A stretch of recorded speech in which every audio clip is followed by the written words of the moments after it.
You can have perfect grammar and still be losing job offers, promotions, or clients without even realizing it. The problem in this case, it's not your English skills, but it's something much more subtle, and it's costing fluent professionals thousands and thousands of dollars each year and years of missed career opportunities. Today, I'll share 5 mistakes that fluent English speaking professionals make all the time, why they're so costly, and exactly how to fix them, all without learning a single new grammar rule.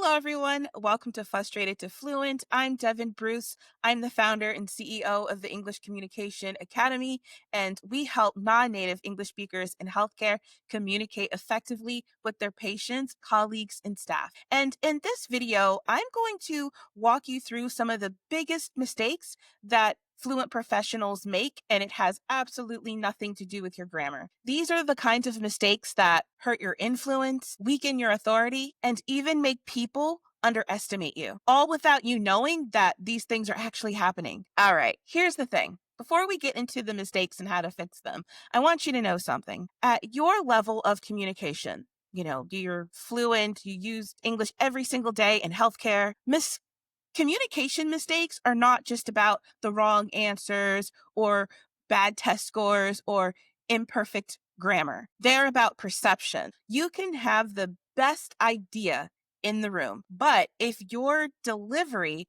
if it sends the wrong message, someone else's idea may get chosen over yours. And the worst part, people rarely tell you what those reasons are. So you may have absolutely no idea why you're constantly overlooked. But that's okay because I'm here, this video is here, and we're going to work through this together. All right, here are the most common mistakes that are keeping you stuck. Number 1, you're speaking way too quickly under pressure. This one is tricky because fluency often means that you can think and speak fast, and in everyday situations, that's great.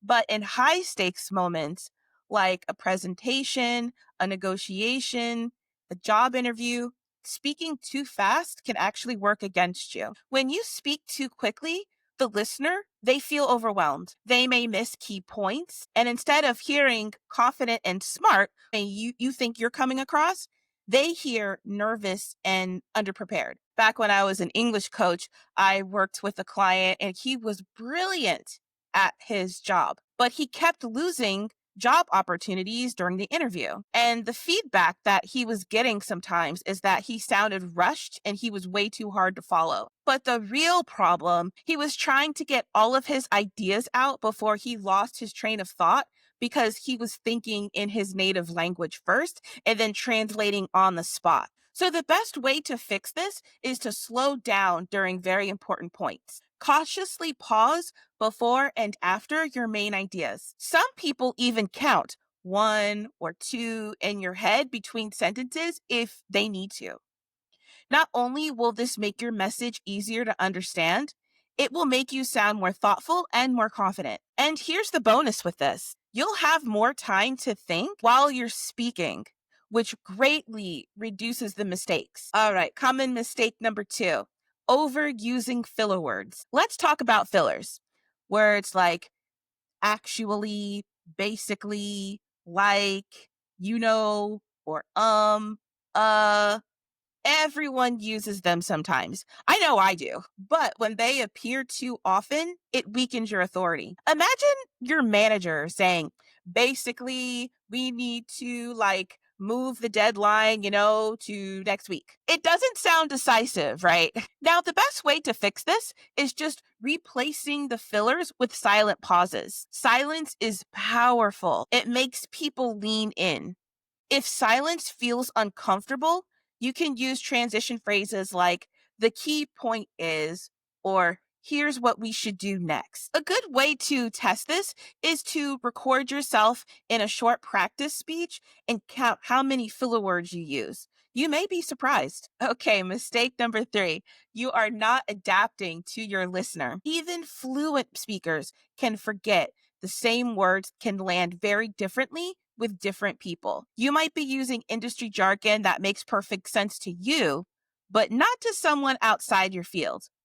I've seen this cause huge misunderstandings in healthcare, where specialists speak in terms their clients or colleagues don't understand and then wonder why decisions stall. The best way to fix this is before you speak, ask yourself, what does my listener already know about this topic? If they're not in your field, replace technical terms with plain language.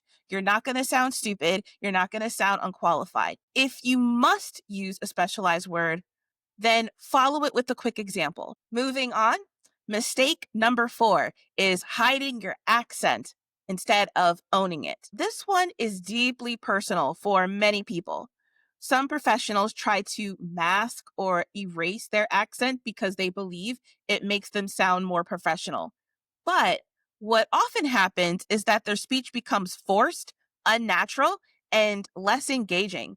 I can't even begin to tell you when I was an English coach how many people I knew that tried to do this like accent reduction training, but it didn't sound authentically them. It sounded very unnatural. But here's the truth. Your accent is part of your identity. People remember it and it can be a point of connection. So to fix this, focus on clarity, not getting rid of your accent. Both can be true at the same exact time. You can have an accent and speak very, very clearly. Make sure that your key words are easy to understand. You use natural rhythm and just let your authentic voice come through. If you're worried that people won't understand you, ask them. Invite feedback from trusted colleagues. This not only improves communication, but it also builds trust. All right, finally, mistake number 5 is that you end your speaking without impact. Many fluent speakers weaken their message in the final seconds without realizing it. For example, they trail off or end with phrases like, that's all, or I guess, or does that make sense? In a way that sounds very uncertain. The problem is that people remember the last thing you say. So if you end with uncertainty, that's the feeling they walk away with. The best way to fix this is to end with the confident closing line. For example, that's the direction I recommend. Or let's move forward with this plan. Now, that doesn't mean you can't be collaborative. It just means you leave absolutely no doubt that you're confident in your message. And again, this is something that I really want you to remember. At your level, success is not about perfect grammar. It's about presence, clarity, and influence. By slowing down, reducing fillers, adapting to your listener, and owning your accent, and ending with impact, you sent a very clear message. I'm confident, I'm capable, and I'm ready for the next opportunity. All right, if this video helped you, please hit like and subscribe. I post new videos every week to help you build real world fluency in your professional life. Also, please share these videos with other non-native English speakers.